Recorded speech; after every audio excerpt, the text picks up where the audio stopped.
A lei que tipifica o usuário de drogas como criminoso é compatível com os princípios constitucionais da vida privada e da intimidade? É justo deixar a diferenciação entre o usuário e traficante apenas a critério subjetivo da autoridade policial, do Ministério Público e do juiz? No dia 25 de junho de 2024, o Supremo Tribunal Federal deve retomar o julgamento do recurso extraordinário 635-659, onde se discute se a posse, o porte ou a guarda de drogas para consumo pessoal pode ser considerado crime. Além disso, pretende-se também estabelecer um critério objetivo de diferenciação entre usuário e traficante, já que atualmente essa distinção é subjetiva e feita pela autoridade policial, pelo Ministério Público e pelo juiz, que levam em consideração a natureza e a quantidade da droga apreendida, o local e as condições em que se desenvolveu a ação, as circunstâncias sociais e pessoais do agente, bem como a sua conduta e aos seus antecedentes.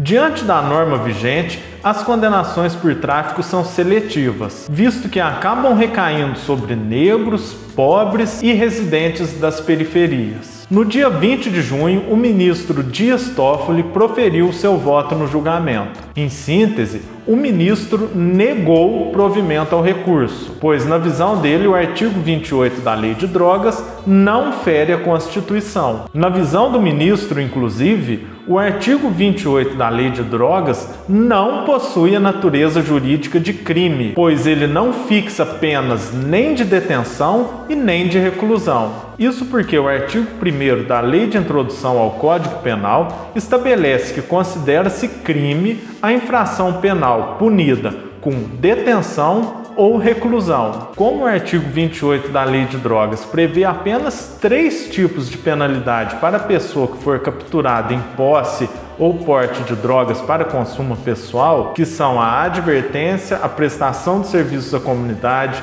e a medida educativa, logo ele não possui a natureza jurídica de crime, mas de ato ilícito administrativo.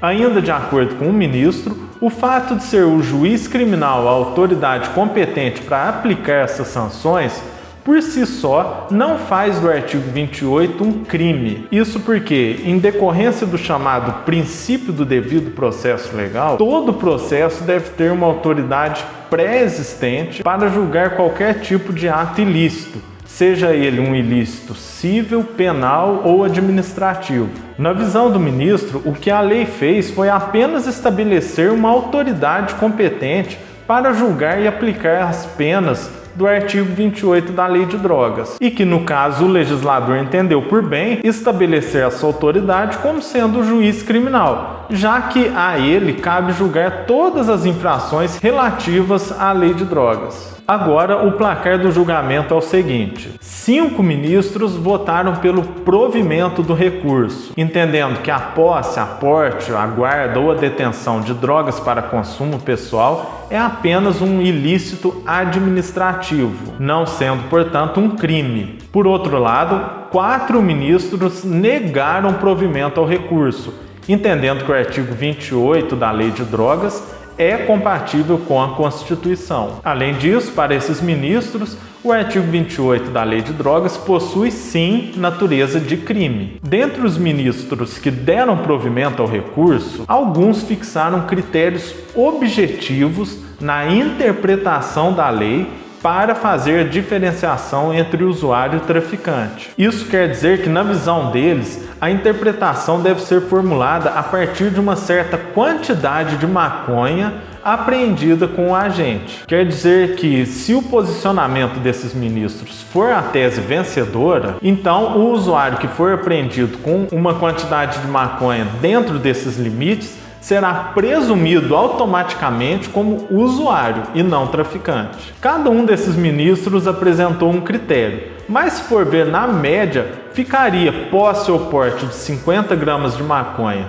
ou de 6 plantas fêmeas para ser presumido como usuário. A questão de se estabelecer um critério objetivo para fazer diferenciação entre usuário e traficante é o principal tema em debate, pois é justamente aí onde mora a injustiça, já que a norma é interpretada de formas diversas, dependendo do local onde foi feita a apreensão ou dos aspectos sociais da pessoa que está portando a droga. Vamos ler mais uma vez o artigo 28, parágrafo 2º da Lei de Drogas. Para determinar se a droga destinava-se a consumo pessoal, o juiz atenderá à natureza e à quantidade da substância apreendida, ao local e às condições em que se desenvolveu a ação, às circunstâncias sociais e pessoais, bem como a conduta e aos antecedentes do agente. Ou seja, se a pessoa for branca, de classe média ou classe alta, e for apreendido com uma pequena quantidade de maconha num bairro nobre,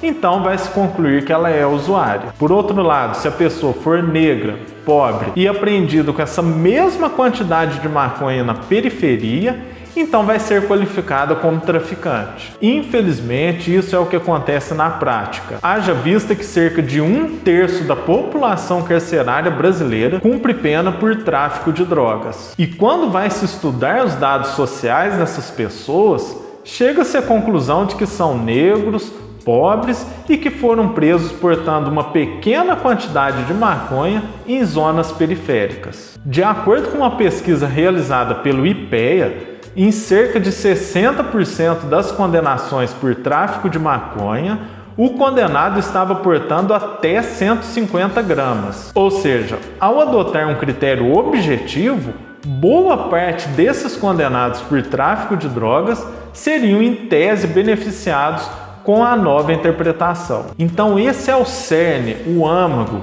o ponto principal da questão posta em debate no Supremo Tribunal Federal. Agora só faltam os votos do ministro Luiz Fux e da ministra Carmen Lúcia, que devem ser proferidos ainda nesta semana. Concomitantemente, tramita no Congresso Nacional a PEC 45 de 2023, que insere no artigo 5º da Constituição a criminalização da posse e do porte de drogas sem autorização ou em desacordo com determinação legal ou regulamentar. Ou seja, insere a criminalização do usuário de drogas na norma de maior hierarquia do país, que é a Constituição Federal, fazendo com que eventual decisão favorável do STF caia por terra. Essa proposta foi aprovada no Senado Federal e também tem o parecer favorável da Comissão de Constituição, Justiça e Cidadania da Câmara dos Deputados. Vale lembrar que o julgamento do recurso extraordinário 635659